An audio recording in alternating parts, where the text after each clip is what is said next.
aqui, a gente sem perceber, o Senhor também trabalhava na nossa.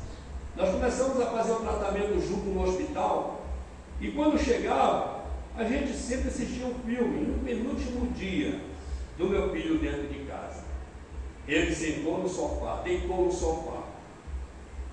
Aí eu crio bastante calopsita, então subiu 2 calopsitas em cima dele, e eu fui brincar com ele e falei assim: tenho tudo gravado, irmão, depois eu te mostro. Ele falou assim, eu falei assim para ele: tomara que essa calopsita caia em você, com o perdão da palavra. Então a calopsita veio e mordeu o olho dele, beliscou o olho dele e dói. Aí ele foi gritar, ai, mas só saiu tosse, aquela tosse, aquele catarro. E ali eu imaginei, nossa, o que está acontecendo com meu filho? E essa noite, meu irmão, foi terrível. Essa noite do penúltimo dia nós sofremos demais. O meu filho dando cãibra, era cãibra nos pés, cãibra nos braços, no peito, nas costas, e nós fazendo de tudo para amenizar aquela dor e nada passava. Quando foi no dia seguinte, resolvemos levar o meu filho ao hospital. E quem que teve que levar o meu filho no hospital? Até nisso o Senhor trabalha, meus irmãos. Eu, como pai, que estava afastado dos caminhos do Senhor, tantas vezes o Senhor quis me mostrar que só Ele é o caminho, só Ele é a verdade, só Ele é a vida, e eu não quis dar ouvido, não quis dar crédito. Eu tive que pegar o meu filho e descer as escadas e levá-lo para o hospital. Irmãos, aqui é uma cena que eu não me esqueço nunca, não vou me esquecer jamais na minha vida. Quando eu desci na frente, o Uber chegou, eu olhei para meu filho e falei: vamos, Felipe, que sem querer sair dentro de casa. Ali ele abraçou a sua mãe e desceu. Chegou na metade das escadas e olhou para cima novamente, olhou para trás e ficou olhando. Eu: filho, o carro vai sair. Então ele desceu, deu tchau para todo mundo e desceu. Irmãos, aquele foi o último dia dele dentro da nossa casa. Quando chegou no hospital, a médica foi examinar, correu, viu a situação dele, já trouxe um tubo de oxigênio, colocou nele, porque ele estava sem poder respirar. E ali me examinou e falou: senhor Moisés, o senhor está bem, mas o teu filho não está bem. Nós já estamos providenciando a transferência dele. Aquilo ali me tocou bastante, profundo. E eu perguntei: mas não tem como liberar o meu filho para que não tem. Se ele sair daqui, ele não passa mais nem essa noite. Vai em casa, avisa a tua esposa para ela trazer roupas, que nós vamos transferir ele daqui. E isso eu fiz. A minha casa ficava como na distância daqui na Uruba. Nem ônibus, nem Uber eu peguei. Eu saí tão desnorteado, chorando pela rua, desesperado, até chegar em casa. Chegando lá, avisei para minha esposa, aí que foi, sabe, a minha irmã que está ali presente. Então ela pegou a sua roupa e foi. Mas quando chegou no hospital, o meu próprio filho, irmãos, aqui, graças a Deus, meu pai, olhou para a mãe e falou assim: por que a senhora está chorando, mãe? E ela me contando, né? Aí ele falou assim: eu não vou morrer. Por que a senhora está chorando? Eu não vou morrer. Então, de alguma forma, eu creio que ali o Senhor estava do lado dele.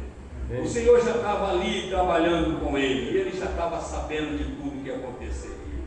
Porque assim como o Senhor revelou, o Senhor transformou meu filho. Meu filho, antes de tudo isso, ele fez festa para a minha irmã, ele fez festa para as primas, ele fez festa para a irmã dele de aniversário, ele fez festa para a mãe, ele fez a última festa de aniversário minha, que até hoje no meu WhatsApp tem a minha foto com ele. Se vocês verem no WhatsApp, vocês vão ver a situação que eu andava, né? Parecia uma cabo de vassoura, magro, debilitado, de tanta dor. Mas então ele foi transferido para esse hospital, é o hospital do câncer, de doenças. Não, é da Covid mesmo. É um hospital especializado a esse tipo de doença. E lá se passou a primeira semana. Na segunda semana eu fui visitar o meu filho. Quando eu cheguei lá, que vi meu filho entubado, aquilo ali me deu uma tristeza tão grande. Então eu comecei a clamar ao Senhor, mesmo errante, mesmo bêbado, porque eu só andava bêbado. Eu comecei a clamar ao Senhor porque eu fui criado no Evangelho e tinha conhecimento da palavra. E quando eu olhei para trás que vi uma enfermeira passar, ela olhou para mim assim, uma enfermeira autônoma. Ela olhou para mim assim com aquele olhar de tristeza e baixou a cabeça. Aquilo ali me deu um desespero. E eu comecei a clamar a Deus, olhei para o meu filho entubado, só respirando por aparelho. E depois que eu terminei a oração, mandaram eu sair, que já tinha acabado o tempo. Então eu fui para casa. Irmãos, isso foi numa quarta-feira. Quando foi na segunda-feira, recebemos uma ligação no hospital, onde o médico chegou para nós e falou assim: olha, Sr. Moisés, Dona Vânia, o seu filho está com 60% recuperado. Graças a Deus, nós estamos agora fazendo uma reunião para desentubar ele. Meu amado, aquilo foi um recado de Deus.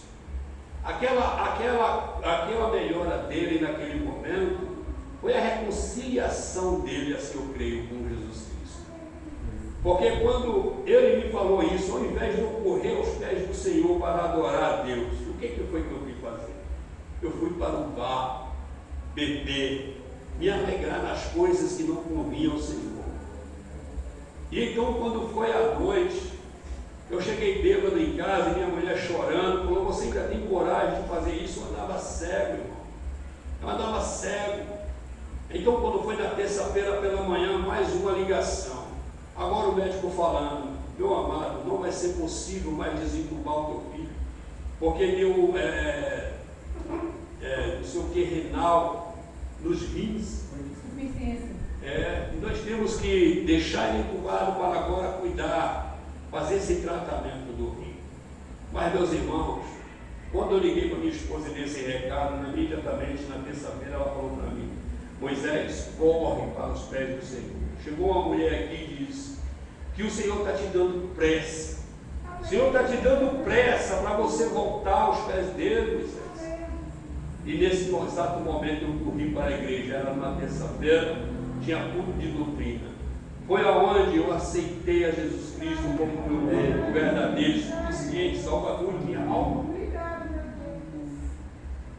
E aqui, irmãos, eu estou. Mas não foi o suficiente, irmãos, aquilo. Já era tarde demais para me salvar o meu filho. Mas eu glorifico ao Senhor, porque Deus mandou avisar, Deus revelou. O nosso Senhor nos ama de uma maneira tão divina, que Ele tem misericórdia, Ele manda avisar os teus santos: corre para os meus pés, porque sou eu sua salvação. Eu não dei ouvido, não dei crédito, e quando eu fui aceitar Jesus, meu filho já estava partindo com ele. Fui para casa, dei o recado à minha esposa, nos abraçamos, oramos a noite inteira. Mas quando foi na quarta-feira, o médico ligou novamente. E quando ele ligou, a gente já ficou em desespero. E o médico falou: nós precisamos da presença de vocês aqui urgentemente.